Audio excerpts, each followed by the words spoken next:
ओम मुनित्रयं नमस्कृत्य उक्तिः परिभाव्य च वैयाकरणसिद्धान्तकौमुदीयं विरच्यते। नमः सर्वेभ्यः श्रोतृभ्यः। अस्माभिः गतपाठे यत् पठितं तद् एकवारं स्मरामः। वयं वैयाकरणसिद्धान्तकौमुदी इत्याख्यस्य ग्रन्थस्य तत्र कारकप्रकरणं पठन्तः स्मः।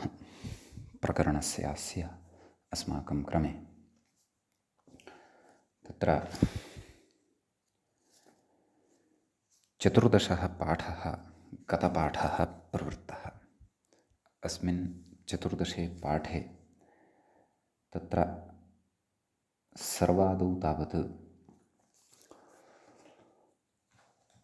उभसर्वतसोः कार्याद्युपर्यादिषु त्रिषु द्वितीयां म्रेडितान्तेषु ततोऽन्यत्रापि दृश्यते इति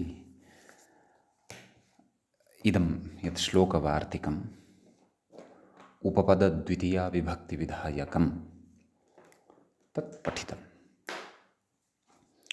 अत्र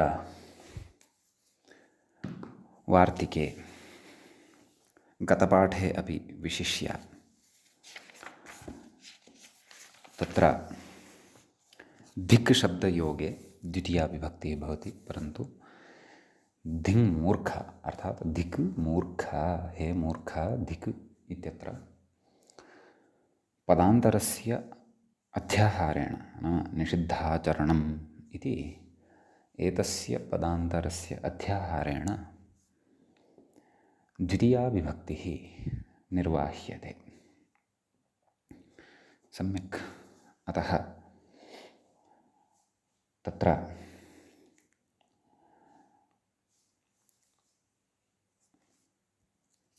एतादृशाः प्रयोगाः अपि समर्थिताः वर्तन्ते। तदनन्तरम् उदाहरणं दृष्टम्। उपर्युपरि नाम उपरि इति कृतद्वित्वस्य योगे अपि द्वितीया विभक्तिः भवति। उपरि उपरि लोकं हरिः इति। तत्र लोकस्य समीपे उपरि हरिः अस्ति इति अर्थः तस्य भवति इति उक्तं। ततः अधोऽधो लोकं हरिः इति तत्र अध्याहृत्य उच्यते। एवं खलु, लोकस्य समीपे अधः हरिः इति अर्थः। ततः पूर्वम् अध्यधिलोकम् इत्यपि खलु पठितं। लोकस्य समीपदेशे हरिः अस्ति इति च तस्य अर्थः अपि दृष्टः। तदनन्तरं ततोऽन्यत्रापि दृश्यते इति यदुक्तं वार्तिकस्य 4 पादे, तस्य एव प्रपञ्चभूतम् इदं वार्तिकम्। अभितः परितः समयानिकषाः प्रतियोगेऽपि इति पठितम् अस्माभिः। तत्र अभितः कृष्णम् इति उदाहरणं, ततः परितः कृष्णं, ग्रामं समया निकषालङ्कां हा कृष्णा भक्तम् इत्यादीनि उदाहरणानि दृष्टानि। हा कृष्णा भक्तम् इत्यस्य अर्थः दृष्टः, तस्य शोच्यते इत्यर्थः। अर्थात् कृष्णाभक्तः यः वर्तते सः शोच्यः। तदनन्तरं प्रतियोगे बुभुक्षितन्न प्रतिभाति किञ्चित् इति उदाहरणं दृष्टं। ततः सूत्रम् अस्माभिः पठितमग्रे अन्तरान्तरेण युक्ते इति। तत्र अन्तरा अन्तरेण इति अव्ययद्वययोगे अथवा अन्तरा इति अव्यययोगे अन्तरेण इति अव्यययोगे द्वितीया विभक्तिः भवति इति सूत्रस्य अर्थः दृष्टः। अन्तरा त्वां मां हरिः इति उदाहरणं दृष्टम्। अन्तरा इति योगे अन्तरेण हरिन्न सुखम् इति च उदाहरणान्तरं दृष्टम्। तत्र युक्त्या द्वयोश्चैव अन्तरा कश्चित् इति भाष्यस्य प्रयोगः साधितः। तत्र उक्तं यत् मध्यत्वनिमित्तम् अवधित्वं हि ययोः निर्णीतं भवति तत्रैव द्वितीया भवति। ययोस्तु तन्निर्णयः नास्ति, तत्र सम्बन्धसामान्ये षष्ठीविभक्तिः एव भवति। अतः तादृशः निर्णयः भाष्यस्य अस्मिन् प्रसङ्गे नास्ति। अतः कृत्वा एव द्वयोश्च द्वयोश्चैव अन्तरा कश्चित् इति भाष्यकारैः तत्र षष्ठी प्रयुक्ता वर्तते इति भावः। यद्यपि मूले असौ विषयो नोक्तः तथापि व्याख्यात्रा चर्चितः इति कृत्वा अस्माभिरपि तत्र पठितं। ततः अनन्तरं सूत्रम् अस्माभिः पठितं कर्मप्रवचनीयाः इति। तत्र अधिकारसूत्रमिदं भवति, किञ्च कर्मप्रवचनीय इत्याख्यां संज्ञामपि कथयति इदं सूत्रम्। तस्य अस्माभिः अधिकारः अपि ज्ञातः, नाम तत्र विभाषा कृञि इत्यतः पूर्वम् अस्य अधिकारः भवति। तत्र कर्मप्रवचनीय संज्ञा केषां केषां शब्दस्वरूपाणां कस्मिंश्च अर्थे भवति इति अयं चापि विषयः अस्माभिः अधुना अग्रे पठ्यते। नैव तत्र पठितः, नाम एकं सूत्रं तत्र पठितमादौ अनुर्लक्षणे इति। लक्षणे द्योत्ये, तत्र किं नाम लक्षणम् इत्यपि अस्माभिः तत्र पठितं यत् लक्ष्यलक्षणभावसम्बन्धे द्योत्ये इति, नाम लक्ष्यते, ज्ञायते अनेन लक्षणम् इति तत्र पठितं। ततः तदेव लक्षणे द्योत्ये अनुः उक्तसंज्ञः स्यात्, नाम कर्मप्रवचनीयसंज्ञकः भवति इति पठितं। गत्युपसर्गसंज्ञापवादः इति तत्र अस्य अर्थोऽपि दृष्टः। नैव अस्य सूत्रस्य प्रयोजनमपि दृष्टं, नाम प्रयोजनं तु यद्यपि स्फुटमेव वर्तते, परन्तु गतिसंज्ञाम् उपसर्गसंज्ञाञ्च प्रबाध्य इदं प्रवर्तते इति तत्र पठितं। ततः अनन्तरं कर्मप्रवचनीययोगे द्वितीया का न क्षन्तव्यः विभक्तिः का भवतु इति एतदर्थं तत्र सूत्रम् अग्रिमम् अस्माभिः पठितं। तत्र उक्तं कर्मप्रवचनीययुक्ते द्वितीया इति। अतः ततः तत्र उक्तम् एतेन योगे द्वितीया स्यात्, कर्मप्रवचनीय संज्ञकेन योगे सति, नाम कर्मप्रवचनीयेन क्वचित् यदि योगः कृतः वर्तते तदा तत्र द्वितीया विभक्तिः भवति इति उक्तम्। ततश्च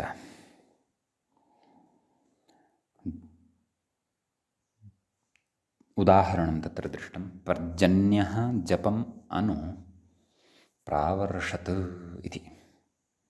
यः पर्जन्यः सः जपम् अनु प्रावर्षत्, नाम जपम् अनु तस्य न वृष्टिः जाता इति। तत्र गतपाठस्य अन्ते अस्माभिः इत्थं पङ्क्तयः पठिताः। तत्र पर्जन्यः जपम् अनुम् इति अत्र यद्व्याख्यानम् आरब्धम् अथवा यावत् पठितं गतपाठे यावत् पठितं तावत् सर्वं सकृत् पठित्वा पुनः अग्रे वयम् अत्र गमिष्यामः। तत्रोक्तं कदा पर्जन्यः अवर्षदिति प्रश्ने उत्तरमिदम्। अत्र वृष्टिकालः उपदेश्यः, स च दुर्ज्ञानत्वात् शाखाग्रं प्रति द्विकलश्चन्द्र इतिवत् प्रज्ञानं किञ्चिदवलम्बीव ज्ञाप्यः। जपोऽत्र प्रज्ञानं नाम लक्षणभूतं। तत्र जपकाले पर्जन्यः प्रावर्षदिति सम्भवति, हेतुभूतजपः हि अत्र लक्षणम् इति स्पष्टतया उक्तम्।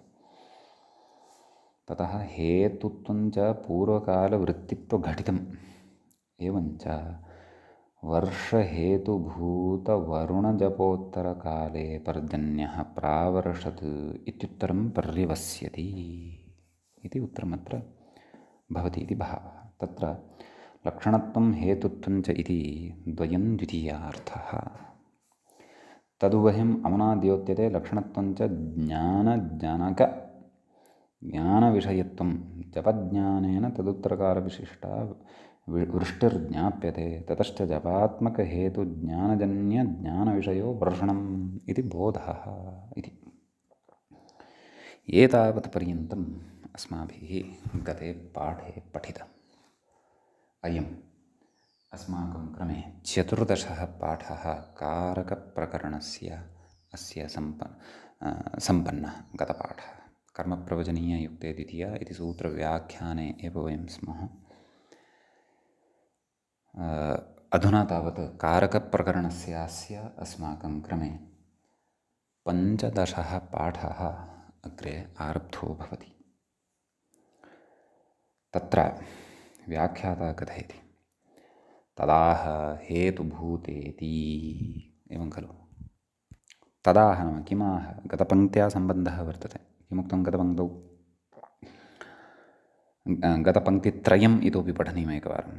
उक्तं खलु लक्षणत्वञ्च जनकज्ञानविषयत्वं जपज्ञानेन तदुत्तरकालविशिष्टा वृष्टिर्ज्ञाप्यते। ततश्च जपात्मकहेतुज्ञानजन्यज्ञानविषयः वर्षणमिति बोधः तदाह हेतुभूतेति। अधुना मूले पश्यन्तु, हेतुभूतजपोपलक्षितं वर्षणम् इत्यर्थः इति इत्यस्ति। नाम अत्र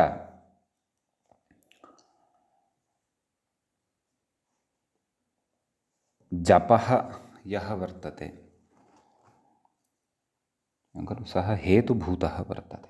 हेतुभूतजपोपलक्षणं तेन उपलक्ष्यते किं? वर्षणं। नाम अधुना जपः समाप्तिं गतः खलु, अतः अधुना वृष्टिः भविष्यति। यतो हि वृष्ट्यर्थं क्रियमाणा काचित् विशिष्टा प्रार्थना सा भवति। अपि च विशिष्टं किञ्चन अनुष्ठानं भवति, यस्य अनुष्ठानद्वारा वृष्टेः सत्ता जायते अथवा वृष्टिः भवति। तत्र पुरा तावत् विशिष्टाः यागाः तथा भवन्ति स्म। तत्र विशिष्टेन जापेन आहुतिदानं यागेषु क्रियते स्म। तेषां यागानां प्रभावेण वृष्टिः जायते स्म। भवन्तः अद्यतनसमये अपि श्रुतवन्तः स्युः, आधुनिकाः वैज्ञानिकाः तादृशं वातावरणं कल्पयन्ति, तादृशं वातावरणं तत्र उत्पादयन्ति, येन तत्र मेघः नास्ति चेदपि मेघः उत्पन्नः भवति, वृष्टिः च जायते। तत्तु आधुनिकैः विविधैः रासायनिकद्रव्यैः तत्साध्यते, विविधैश्च यन्त्रैः तत्साध्यते। पुरा तावत् एवं मन्त्रबलेन जपबलेन इदं साधयन्ति स्म। नाम तत्र मन्त्रं जपद्भिः यज्ञोपि क्रियते स्म। तादृशविशिष्टाः यज्ञाः, यज्ञे च विशिष्टानाम् औषधीनां प्रयोगः अपि क्रियते स्म, येन वातावरणे तथा अपेक्षिताः तत्र अनुकूलताः उत्पद्यन्ते स्म। वातावरणगत अनुकूलताः, वृष्ट्यर्थं यादृशं वातावरणमपेक्षितं तादृशं वातावरणमेव निर्मितं भवति स्म। तथा यागाः क्रियन्ते स्म। विशेष्य पर्जन्यसूक्तं वेदे वर्तते। तत्र वृष्टिः समये समये कथं भवितुम् अर्हति, समये अपेक्षिता वृष्टिः कथं भवेत् इति एतादृशेषु विषयेषु महदेव तत्र विमर्शः विद्वद्भिः कृतः वर्तते। पर्जन्यसूक्तमेव एकं वेदे भवति। अतः जपः नाम जपः अपि क्रियते स्म, परन्तु जपे यः मन्त्रः जप्यते स्म तस्य मन्त्रस्य यः अर्थः भवति स्म, तन्मन्त्रद्वारा विशिष्टम् अनुसन्धानं कृत्वा विशिष्टः यागः यः अपेक्षितः स्म, तादृशं यागं विधाय तत्र वृष्टेः तत्र प्रवृत्तिं कारयन्ति स्म साधकाः इति अपि कश्चन पक्षः वर्तते। अत एव तत्र जपमनु प्रावर्षत् इति पर्जन्यः नाम पर्जन्यः प्रावर्षत्। नाम इदानीं जपसमाप्तिः अपि जाता अथवा जपसमाप्तिसमये अथवा जपः कृतः इति चेत् ततः अनन्तरं पर्जन्यः तत्र प्रावर्षत् इति। नाम पर्जन्यस्य नाम मेघवर्षणं जातं, वृष्टिः जाता इति भावः। एवं खलु। तदेव व्याख्यात्र तत्र उच्यमानं वर्तते हेतुभूत इति मूलोक्तं खलु हेतुभूतजपोपलक्षितं वर्षणम् इत्यर्थः। तत्र कथयति व्याख्यातः अनभिहिताधिकारात् न पर्जन्यात् तृतीया इति। नाम तत्र पर्जन्य इति शब्दात् तृतीया विभक्तिः तु न भवति। कुतः? अनभिहिते इत्युक्तं। अनभिहिते नाम अनुक्ते एव कर्तरि तृतीया विभक्तिः भवति। यस्तु उक्तः भवति कर्ता तस्मिंस्तु तृतीया विभक्तिः न भवति। कथयति तस्य तिङा अभिहितत्वात् नाम प्रवृत्तवार्तिके पर्जन्यः जपमनु प्रावर्षत् इत्यत्र पर्जन्यः यः वर्तते सः उक्तः वर्तते। केन? तिङा। तिङ्ख्वा अस्ति चेत् प्रावर्षत् इत्यत्र तिङ् प्रत्ययः वर्तते। तस्य निर्माणमेव तिङ् प्रत्ययेन सह जातं वर्तते इति भावः। अतः तिङा अभिहितत्वात् तिङा तत्र विधानं कृतं वर्तते। अतः कथयति ननु हेतुत्वांशस्य कथमिह लाभः इति। मानवः तत्र उक्तं खलु हेतुभूतजपोपलक्षितं वर्षणम् इति। अतः एवं रीत्या शङ्क्यमानं वर्तते पूर्वपक्षिणा। अग्रे कथयति अनुर्लक्षणे इत्यत्र तदनुपादानात् इति। नाम अनुर्लक्षणे इति सूत्रे तस्य अनुपादानात् तदनुपादानात् तस्य नाम कस्य? हेतुत्वांशस्य इति। एवं खलु पूर्वं तादृशः अर्थः खलु उक्तः। तत्र लक्ष्यते ज्ञायते अनेन इति लक्षणं तच्च हेतुभूतं विवक्षितम् इति। कथं विवक्षितं? तत्र साक्षात् न खलु श्रूयते। तत्र साक्षात् उपादानं न खलु कृतं। हेतुत्वार्थस्य उपादानं नाम ग्रहणम् अथवा पठनं न कृतं खलु। तद् अनुपादानात् नाम तस्य अग्रहणात् इति भावः। एवं खलु कथयति। एवञ्च हेतुत्व अविवक्षायां वृक्षम् अनुविद्योतते विद्युत् इत्यत्र अनुर्लक्षणे इति सावकाशम्। एवं खलु नाम यत्र हेतुत्वस्य विवक्षा न भवति तत्र वृक्षम् अनुविद्योतते विद्युत् इति अग्रे उदाहरणं पठिष्यते। लक्षणेथम् इत्यादि लक्षणेथं भूताख्यानभागवीप्सासु प्रतिपर्यनवः इति सूत्रपठनवेलायां कथयति इत्यत्र अनुर्लक्षणे इति सावकाशं। नाम तत्र अनुर्लक्षणे इति सूत्रं लब्धावकाशं भवति खलु, तत्र प्रयोजनं भवति खलु। कथयति हेतौ इति तृतीया तु धनेन कुलम् इत्यादौ सावकाशः।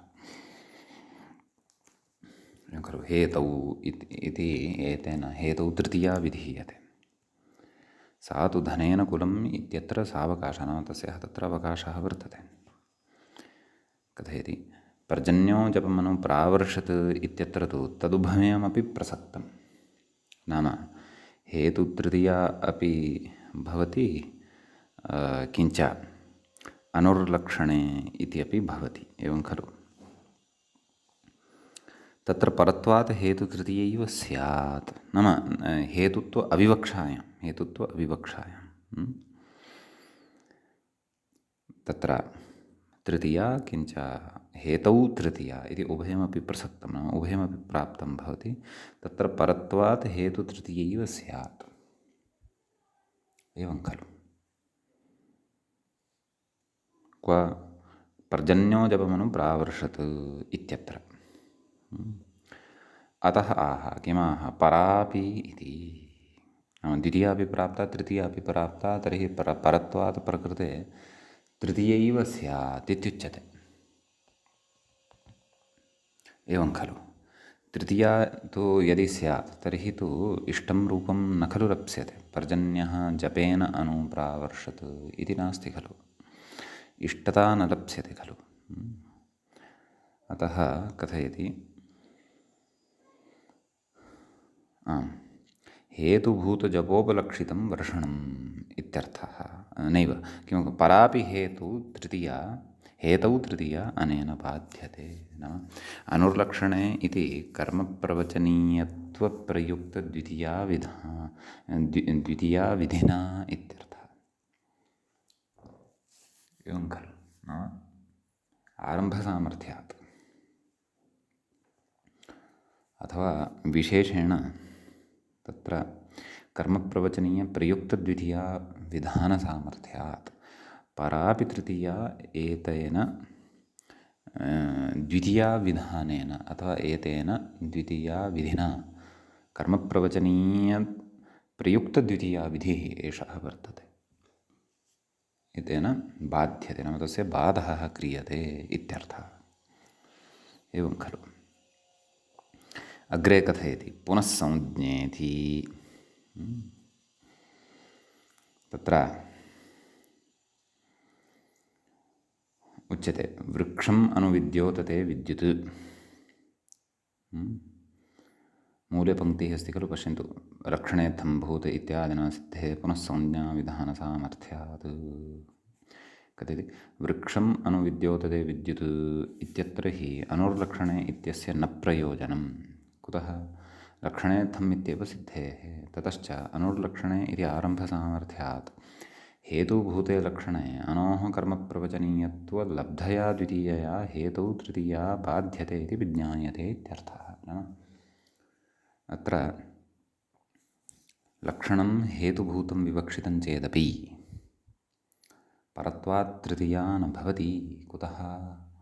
आरम्भसामर्थ्यात्, नाम कर्मप्रवचनीयत्वन्निमित्तीकृत्य या द्वितीया एषा उक्ता अथवा विहिता, अस्याः द्वितीयायाः विधानसामर्थ्यादेव तत्र हेतौ तृतीया या भवति तस्याः बाधः क्रियते इति भावः।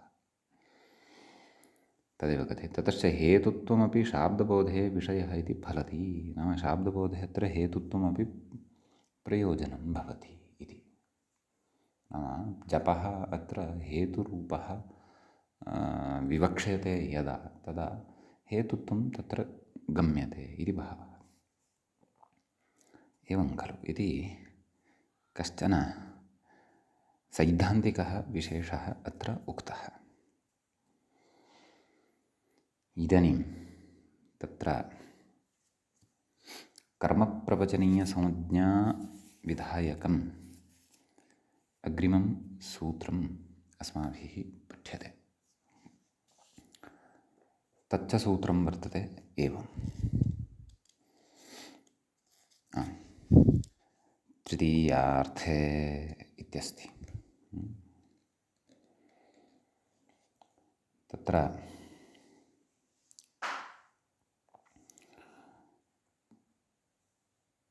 तृतीयायाः अर्थः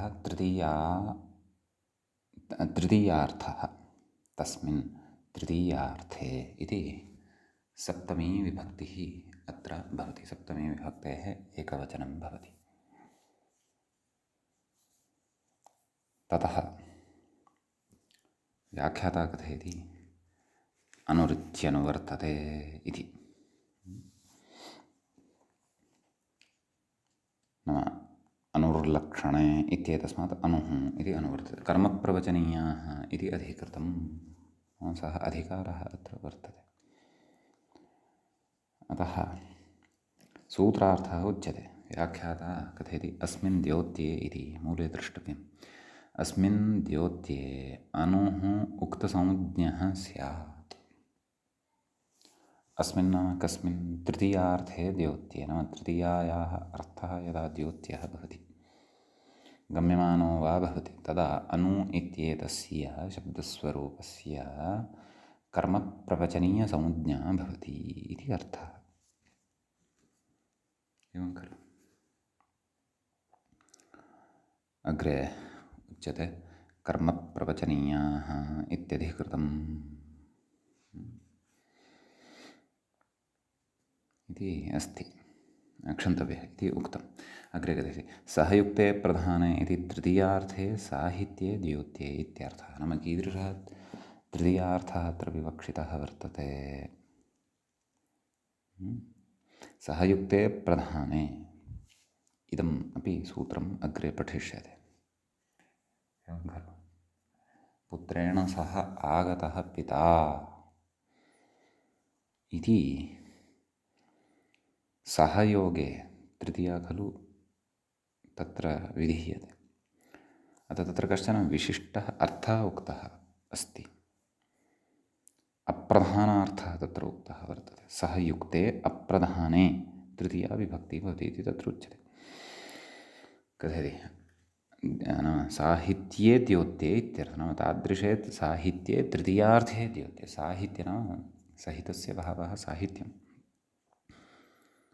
कथयति अत्र तृतीयार्थे इत्यनेन कर्तृकरणेन गृह्येते। तृतीयायाः अर्थः कर्ता अपि भवति खलु, अनुक्तः यदा भवति। रामेण रामः गम्यते इत्यत्र यथा करणं रामेण बाणेन बालिः हतः, तत्र बाणेन इति करणं वर्तते। अतः तृतीयायाः अर्थद्वयम् अस्मिन् वाक्ये वर्तते, अथवा पृथक् पृथक् रूपेण अपि वयं द्रष्टुं शक्नुमः। एवं खलु। यथा देवदत्तेन ग्रामः गम्यते, देवदत्तः वाहनेन ग्रामं गच्छति इति वाक्यद्वये देवदत्तेन वाहनेन अर्थात् देवदत्तः वाहनञ्च प्रथमे वाक्ये देवदत्तः तृतीयार्थः, द्वितीयवाक्ये वाहनं तृतीयार्थः, करणरूपः, करणरूपं वाहनं तृतीयार्थः। प्रथमे वाक्ये कर्तृरूपः देवदत्तः तृतीयार्थः। एवं खलु। अतः तादृशे कर्तृकरणे तु अत्र नैव गृह्येते। रामेण शरेण अनुहतः वाली इत्यत्र उपपदविभक्तेः कारकविभक्तिर्वलीयसी इति।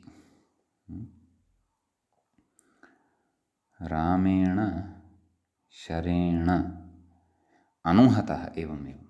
अत्रापि अनु इति अस्ति खलु मानवः। अतः प्रकृते कथं तृतीया तर्हि रामेण शरेण इति अनु इति अस्ति खलु वाक्ये कर्मप्रवचनीयसंज्ञकः। तद्योगे द्वितीया खलु स्यात्, कर्मप्रवचनीययुक्ते द्वितीया इत्यनेन मानवः। परन्तु न्यायः अस्ति किम्? उपपदविभक्तेः कारकविभक्तिर्वलीयसी। मङ्गलाचरणव्याख्यावेलायाम् अस्माभिः ईषदेव तत्र चर्चा कृता आसीत्, भवन्तः स्मरेयुः। विस्तरेण तु अत्रैव कारकप्रकरणे नमः स्वस्ति स्वाहा स्वधालं षड्योगाच्च इति सूत्रपठनवेलायाम् एषा परिभाषा किम् उपपदविभक्तेः कारकविभक्तिर्वलीयसी इति पठिष्यते। कथयति इति न्यायेन तृतीयायाः एव प्रवृत्त्याः अस्याः संज्ञायाः फलाभावात्। नाम तृतीया एव प्रवृत्तिं भजते, अतः अस्याः संज्ञायाः नाम तृतीयार्थे इति संज्ञायाः फलाभावात् नाम प्रयोजनं नास्ति। संज्ञा क्रियते चेदपि तत्संज्ञाश्रिता द्वितीया विभक्तिः या भवति सा तत्र भवितुं नार्हति इति भावः। अतः कर्तृकरणतृतीया अत्र नास्ति। अग्रे कथयति नापि येनाङ्गविकारः इति तृतीयार्थः अत्र विवक्षितः इति खलु। अग्रे तत्र इति नाम सूत्रम् अस्ति इदं किं येनाङ्गविकारः। तत्र उदाहरणानि उच्यन्ते खलु। अक्षणाकाणः पादेन खञ्चः येनाङ्गेन विकृतेन अङ्गिनः विकारः लक्ष्यते ततः तृतीया स्यात् इति अग्रे वक्ष्यते। परन्तु सोऽपि तृतीयार्थः अत्र न विवक्षितः। कुतः? अनन्तरस्य इति न्यायेन कर्मप्रवचनीययुक्ते द्वितीया इति इत्यस्य सहयुक्ते प्रधाने इत्यस्य एव बाधकत्वात् अनन्तरस्य किं तद् कः सः न्यायः नाम परिभाषा एव सा भवति, क्वचित् पूर्वम् अस्माभिः पठिता वर्तते। अनन्तरस्य विधुर्वा भवति प्रतिषेधो वा इति खलु उच्यते। अतः तत्र उच्यते इति न्यायेन कर्मप्रवचनीययुक्ते द्वितीया इत्यस्य सहयुक्ते प्रधाने इत्यस्य एव बाधकात् नाम अनन्तरस्य विधुर्वा भवति प्रतिषेधो वा इत्युच्यते खलु। नाम समीपस्थस्य एव विधिः अथवा प्रतिषेधः, समीपस्थस्य एव विधानम् अथवा प्रतिषेधः भवति इति, एवं खलु। इत्यस्य एव बाधकत्वं नाम अस्य एव तत्र बाधकत्वं भवति इति उच्यते। सम्यक्। तदाह किम् अपि च अत्र अस्य न्यायस्य सङ्गतिः अवगता खलु। नाम अनन्तरस्य नाम समीपस्थस्य अष्टाध्यायीक्रमे यदि पश्यन्ति तर्हि तृतीयार्थे इत्यनेन अनन्तरस्य नाम समीपस्थस्य विद्यमानस्य सहयुक्ते प्रधाने इत्यस्य एव बाधः भवति, न तु येनाङ्गविकारः इत्यस्य बाधः। कुतः? यतोहि येनाङ्गविकारः इत्यस्य अपेक्षया सहयुक्ते प्रधाने इति शास्त्रं समीपस्थं वर्तते तृतीयार्थे इति शास्त्रस्य। तदाह नद्या सह सम्बद्धेति मूले उदाहरणं द्रष्टव्यं। नदीम् अन्ववसिता सेन इति उदाहरणं प्रदत्तं खलु। नाम अर्थः कः? नद्या सह सम्बद्धा अर्थात् नद्या सह एव एषा सेना वर्तते इति भावः, दूरे नास्ति, नद्या सहैव अस्ति। अतः अत्र अनु इत्यस्य सहयुक्ते प्रधाने इत्येतस्मिन् अर्थे तृतीया नाम अत्र तृतीयार्थः वर्तते। अतः एतादृशे तृतीयार्थे विद्यमानः यः अनु इति शब्दः तस्य तत्र कर्मप्रवचनीयसंज्ञा भवति। कर्मप्रवचनीययुक्ते द्वितीया इत्यनेन द्वितीया विभक्तिः तत्र भवति। अतः तत्र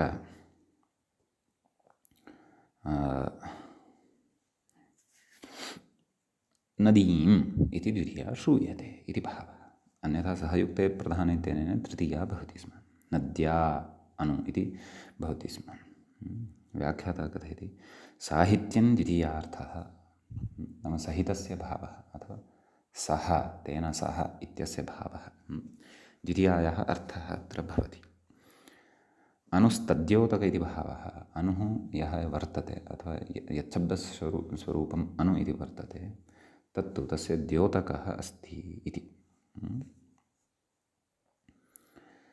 अग्रे उच्यते ननु अवसितशब्दस्य अवपूर्वात् शो अन्तःकर्मणि इति धातोः एवं खलु उत्पन्नत्वात् कथम् उक्तार्थलाभः एवं खलु इत्यत आह इति। उदाहरणे भवन्तः पश्यन्ति चेत् अवसितशब्दः प्रयुक्तः खलु। पश्यन्तु नदीम् अन्वसिता सेन इति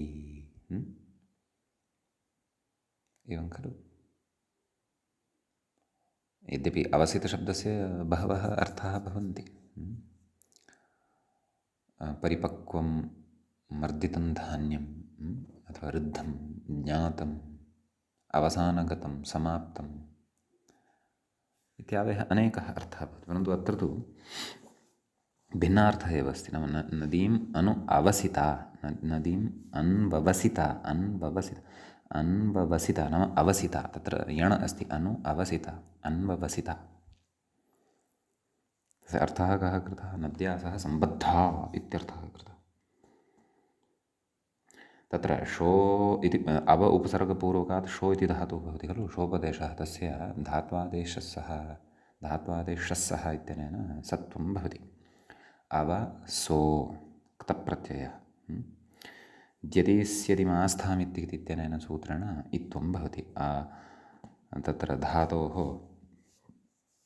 ओकारस्य आकारः भवति, तस्य इत्वं भवति प्रायः इति चिन्तयामि। द्यतिस्यतिमास्थामित्येति सूत्रं द्रष्टव्यम्। अतः अव स इता अवसिता एवं खलु। ततः अवसिति रूपं भवति। तत्र कथयति ननु व्याख्यां पुनः पश्यन्तु। ननु अवसितशब्दस्य अवपूर्वकात् शो अन्तःकरणि इति धातोः उत्पन्नत्वात् इति धातोः उत्पद्यते अयं शब्दः। कथम् उक्तार्थलाभः नाम अयमर्थः कुतः लभ्यते इत्यतः ष्ण्यबन्धने क्त इति मूले पश्यन्तु। ष्ण्यबन्धने क्तः इति कथयति उपसर्गबलेन सम्बन्धवृत्तेः अस्मात् क्तप्रत्ययः इत्यर्थः। नाम अत्र शो इति धातुः न शो अन्तकर्मणि इति धातुः नास्ति, परन्तु ष्ण्यबन्धने इति अत्र धातुः वर्तते इति भावः। सम्यक्। अतः उक्तवान् नाम अस्मात् धातोः अत्र उपसर्गबलात् एतादृशः सम्बद्धः इति एतादृशः अर्थः लभ्यते इति मूले स्पष्टतार्थम् उक्तं। सम्यक्। अग्रे उदग्रन्थस्थाः केचन विचाराः अत्र उच्यमानाः वर्तन्ते, तानपि विचारान् पश्यामः। कथयति अत्र यत् अवश्यं पुनः पुनः लक्ष्यस्य ज्ञापकं तदेव न लक्षणं, किन्तु सकृतज्ञापकमपि। यथा यं कमण्डलुना भवान् अद्राक्षीत् सः छात्रः,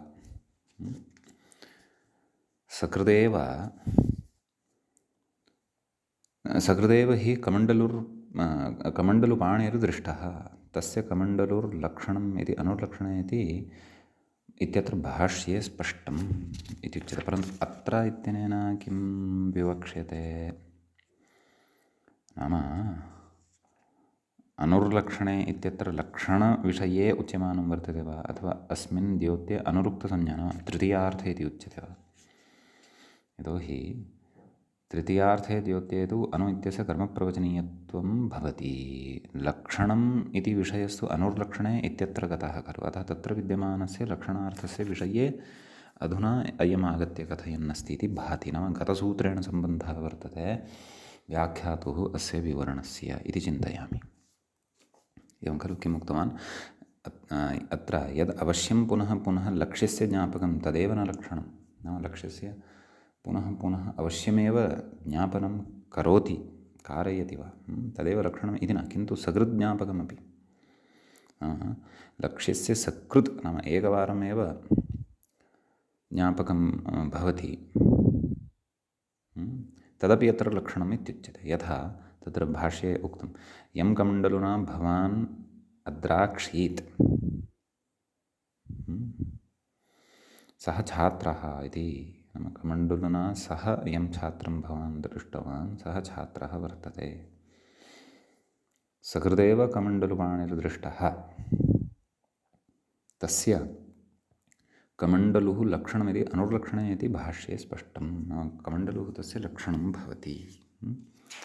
उक्तं खलु पूर्वं ज्ञायते अनेनिति लक्षणं। तत्र कमण्डलुः दृष्टः एवं खलु, सः छात्रः खलु, कुतः कमण्डलुः तेन तस्य हस्ते आसीत् खलु। पूर्वं कमण्डलुं स्वीकृत्य भिक्षाटनाय गच्छन्ति स्म खलु, तस्मिन् भिक्षां संस्थाप्य आयान्ति स्म खलु। अतः तादृशमपि अत्र लक्षणत्वम् अवगन्तव्यं। कथयति तेन व्याप्यात्मकलिङ्गमेव अत्र लक्षणमिति न भ्रमितव्यं। व्याप्यात्मकलिङ्गं नाम तस्मिन् तद् येन ज्ञाप्यते, लक्ष्यं येन ज्ञाप्यते, येन लक्षणेन तस्मिन् तत्र व्याप्यतया तिष्ठेत् अथवा व्याप्यं भवेत्। व्याप्यं किञ्चन लिङ्गं स्यात्। यथा जटाभिः तापसः, तस्य सर्वदा जटाः भवन्ति एव, अतः कथयामः तापसः। यदि सः खल्वाटः जायते अथवा जटाः कर्त्यन्ते तेन, तर्हि वक्तुं न शक्यते सः तापसः वा अन्यो वा इति। परन्तु अत्र तु सकृदपि कस्मिंश्चित् कमण्डलु इत्यादिकं दृष्टं, तस्य एकमपि तस्य लक्षणम् एकवारमपि दृष्टं यदि, तदापि नाम तत्र लक्ष्यस्य सकृदपि ज्ञापकं यदि किमपि भवति कमण्डलु इत्यादि, तस्यापि लक्षणत्वम् अत्र स्वीक्रियते अत्र इति कश्चन विशेषः अनुर्लक्षणे सूत्रे उक्तः अत्र व्याख्यात्रा कथितः। वस्तुतः अयं विषयः अनुर्लक्षणे इति सूत्रकथनवेलायाम् उच्यते यदि, तर्हि इतोपि सरलतया स्पष्टता स्यात्। अन्यथा तृतीयार्थे इत्यनेन सूत्रेण सह सम्बन्धं स्थापयितुम् अध्येतॄणां किञ्चित् तत्र क्लेशः भवति अथवा चिन्तनीयं भवति। यद्यपि यं कमण्डलुना भवान् अत्राक्षीत् इति, तत्र कमण्डलुना सः इति अस्ति खलु, सः इत्यस्य विवक्षा वर्तते, परन्तु कर्मप्रवचनीयप्रसङ्गः अत्र नास्ति। क्व यं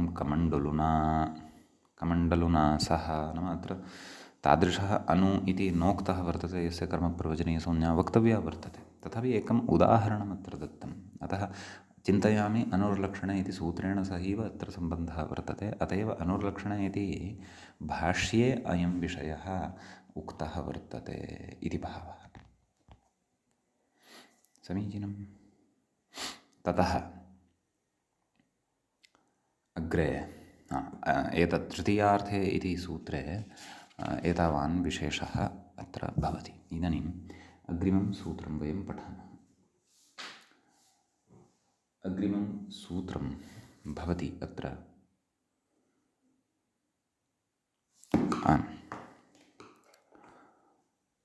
हीने इति अस्ति। हीन इति शब्दस्य सप्तमी विभक्तेः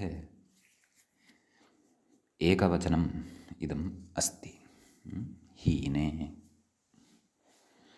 तत्र उच्यते हीने द्योत्ये इति मूले उक्तं खलु। हीने द्योत्ये अनुः प्राग्वत् इति। हीने द्योत्ये, हीनार्थे गम्यमाने, हीने द्योत्ये नाम हीनार्थे द्योत्ये अनु इत्यस्य कर्मप्रवचनीयसंज्ञा भवति इत्युच्यते। तत्र हीन इति शब्दस्य इतोपि व्याख्यां करोति व्याख्याता निकर्षे द्योत्ये इत्यर्थः। अपि च अयं सूत्रार्थः तदैव सम्पन्नः भवति यदा कर्मप्रवचनीयाः इति अधिकारः अत्र सम्बद्धः भवति, किञ्च अनुर्लक्षणे इत्यस्मात् अनुः इति च अत्र सम्बद्धं भवति। समीचीनं। ततः कथयति हीन इति भावे क्तः, एवं खलु, नाम भावे क्तप्रत्ययः अत्र वर्तते। हीन इत्यत्र ओहाक्त्यागे इति धातोः ओदित्वात् ओदितश्च इति निष्ठानत्वं हा इति धातुः भवति। ओहाक् इत्यस्य हा इति अवशिष्यते, ततः क्तप्रत्ययः। हा इत्यत्र विद्यमानः यः आकारः तस्य ईत्वञ्च भवति, अतः हीन इति सिद्धं भवति। अनुः प्राग्वत् इति खलु उच्यते। उपरि खलु उक्तं सूत्रार्थे अनुः प्राग्वत्, तत् कथयति कर्मप्रवचनीयसंज्ञः इत्यर्थः। तर्हि उदाहरणेन स्पष्टता भविष्यति कीदृशः हीनार्थः अत्र विवक्षितः इति। अतः कथयति अनुहरिं सुरा इति। सुराः मूले अवलोक्यताम्। अनुहरिं सुराः कथयति अत्र निकृष्टभावः अनुद्योत्यो द्वितीयार्थः इति। तदाह हरेर्हीना इत्यर्थः इति।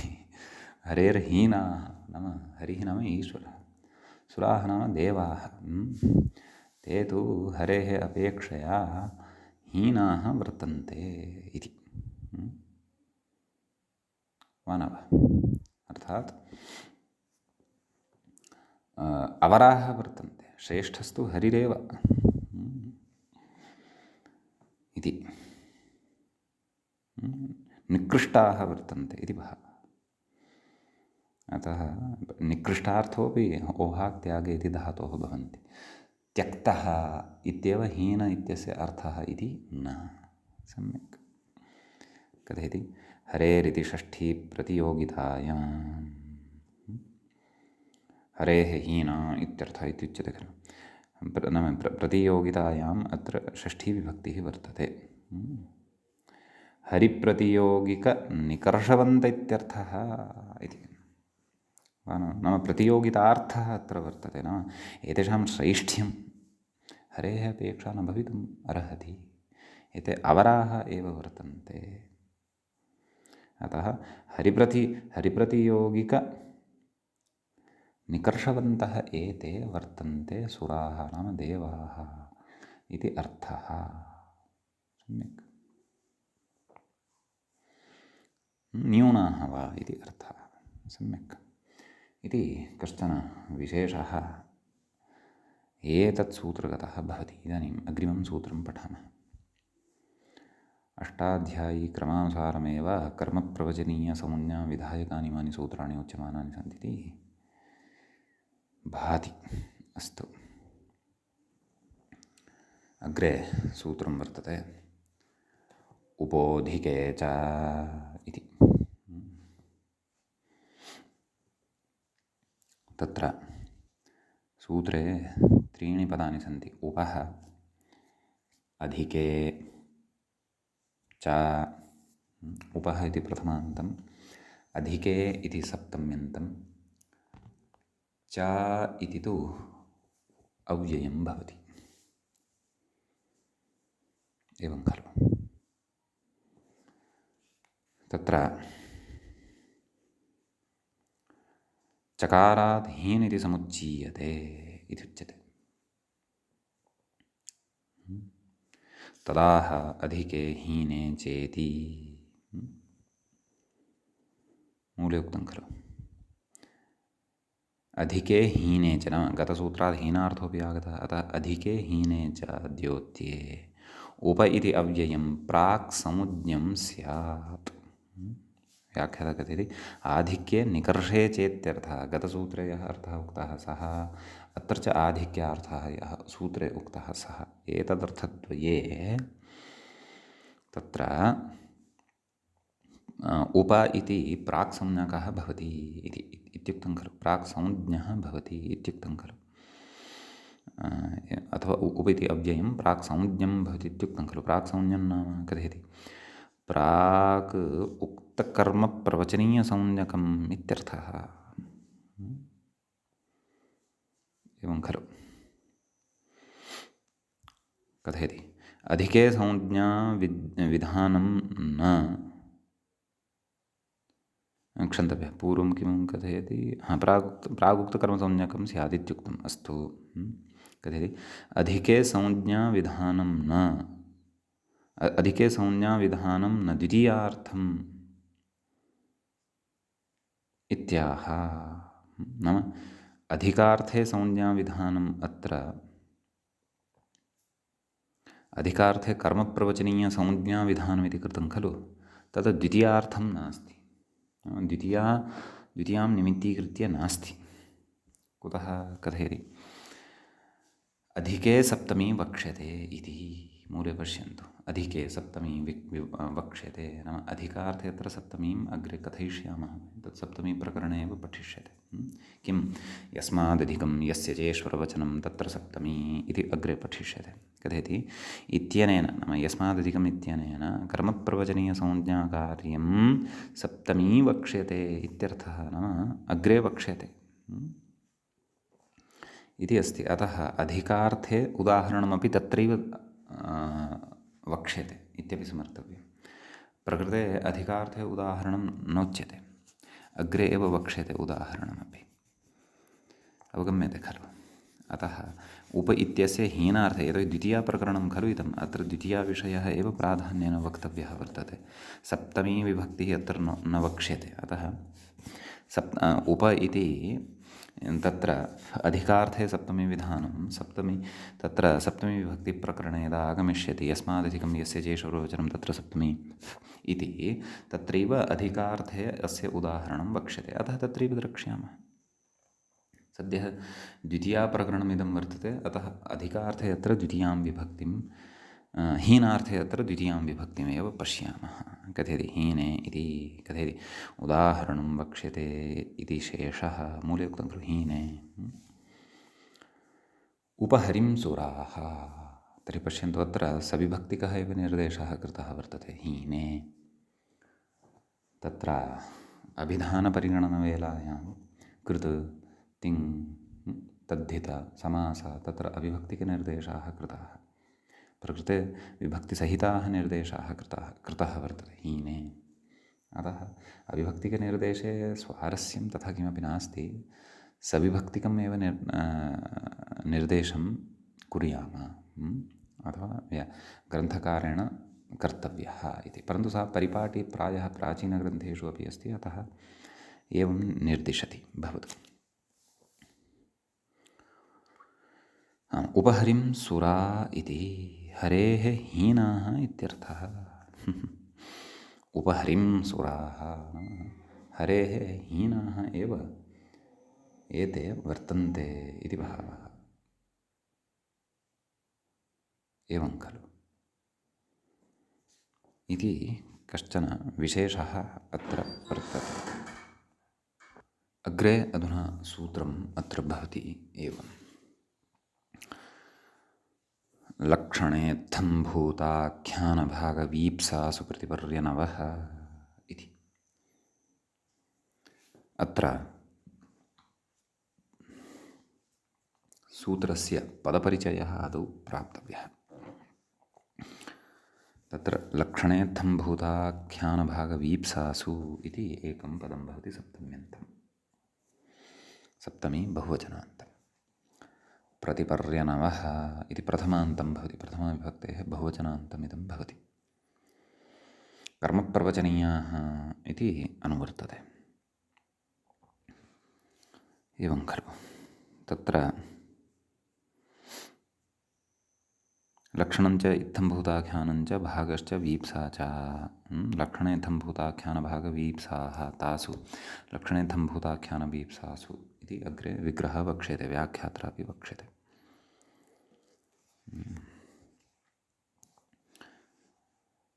कथयति व्याख्याता लक्षणं ज्ञापकम्। अनुर्लक्षणे इत्यत्र तु हेतुभूतं ज्ञापकं विवक्षितम् इत्युक्तं खलु। प्रकृते तु सामान्येन ज्ञापकम्। तद् उदाहरणानि पुरस्कृत्य उभयोः भेदः शक्यः गृहीतुं। कथयति लक्षणं ज्ञापकम्। इदानीम् इत्थं नाम तत्र विग्रहः कृतः खलु, लक्षणञ्च इत्थं भूताख्यानञ्च। इत्थं भूताख्यानम् इत्यस्य विग्रहं कथयति। अयं प्रकारः इत्थम्, इत्थम् इत्यस्य कोऽर्थः, अयं प्रकारः इत्थम् अव्ययं भवति, इदम् अग्रे पठिष्यते। इदमस्थमुः इति सूत्रं तद्धितेषु पठिष्यते। इदं शब्दात् थमुप्रत्ययान्तः अयम् इत्थम् इति शब्दः भवति, अथवा इदम् इत्थम् इति अव्ययं भवति। अयं प्रकारः इत्थं, तं प्राप्तः इत्थं भूतः, एवं खलु। अथवा कञ्चित् प्रकारं प्राप्तः इत्थं भूतः कथयति। तस्य आख्यानम् अर्थात् तस्य कस्य इत्थं भूतः, इत्थं भूतस्य आख्यानम्, आख्यानं नाम उपपादकम् इति कथयति। आख्यानं नाम उपपादकम् इत्थं भूताख्यानम् इति भवति। सम्यक्। तर्हि लक्षणम् इत्यस्य अर्थः उक्तः ज्ञापकम्, इत्थं भूताख्यानम् इत्यस्य विग्रहः उक्तः। सामान्येन विग्रहं गृहीत्वा अस्य अर्थः अस्माभिः दृष्टः, विग्रहं दृष्ट्वा अर्थः अस्माभिः गृहीतः, विशेषस्तु उदाहरणे स्फुटीभविष्यति। अग्रे अस्ति भागः, तृतीयः विषयः कः अस्ति भागः, प्रथमः विषयः कः लक्षणं, द्वितीयः विषयः कः इत्थं भूताख्यानं, तृतीयः विषयः कः भागः। स्वीकार्योऽंशः, भागः अर्थात् स्वीकार्यः अंशः, तत्स्वामी विवक्षितः इति। एवं खलु नाम स्वीकार्यः अंशः यः वर्तते भागः, तस्य स्वामी अत्र विवक्षितः वर्तते भागशब्देन। तद् उदाहरणे स्फुटीभविष्यति। इदानीं वीप्सा इति उच्यते। का नाम वीप्सा? व्याप्तुं, कार्त्स्येन सम्बन्धुं, व्याप्तुम् अर्थात् कार्त्स्येन नाम समग्रतया सम्बन्धुं इच्छा वीप्सा भवति इति। एवं खलु कार्त्स्येन, कार्त्स्यं नाम समग्रता इति भावः। अतः कार्त्स्येन सम्बन्धुम् इच्छा या भवति सा इच्छा वीप्सा भवति।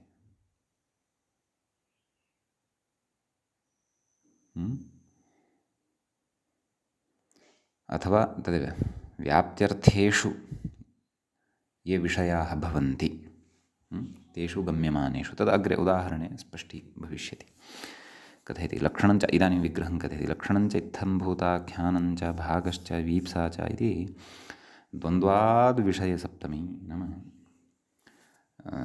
इतरेतरयोगद्वन्द्वः भवति। तस्मात् विषयसप्तमी, निमित्तसप्तमी नास्ति, विषयसप्तमी एषा वर्तते इति भावः। तदाह एष्विति सूत्रार्थः अवलोकनीयः। एष्वर्थेषु विषयभूतेषु, एवं खलु विषयसप्तमी अस्ति खलु, अतः एवम् उच्यते। एष्वर्थेषु विषयभूतेषु प्रत्यादयः, प्रत्यादयः कति वर्तन्ते पश्यन्तु। प्रतिपर्यनवः इत्युक्तं खलु, प्रति परि अनु, प्रतिश्च परिश्च अनुश्च प्रतिपर्यनवः इतरेतरयोगद्वन्द्वसमासः अत्रापि भवति। प्रतिपर्यनवः उक्तं खलु, प्रत्यादयः नाम प्रति परि अनु इति एते त्रयः ये वर्तन्ते उक्तसंज्ञाः स्युः इति। एवं खलु नाम एतेषां कर्मप्रवचनीयसंज्ञा भवति इति भावः। एवं खलु अग्रे कथयति येषु अर्थेषु द्योत्येषु इति तु नाश्रितम्। एवं खलु एवं रीत्या तु अत्र अर्थाश्रयणं न कृतम्। कथयति व्याप्तुम् इच्छायाः तद्योत्यार्थत्वाभावः इति भावः।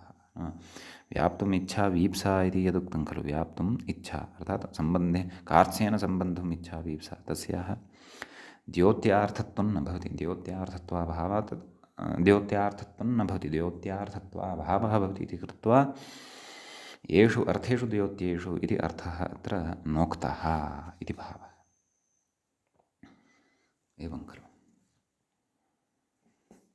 लक्षणे इति मूले, लक्षणे, लक्षणे अर्थात् व्याख्याता कथयति उदाहरणं वक्ष्यते इति शेषः मूले। लक्षणे एतदनन्तरं पूर्वं सर्वत्र यथा हीने इति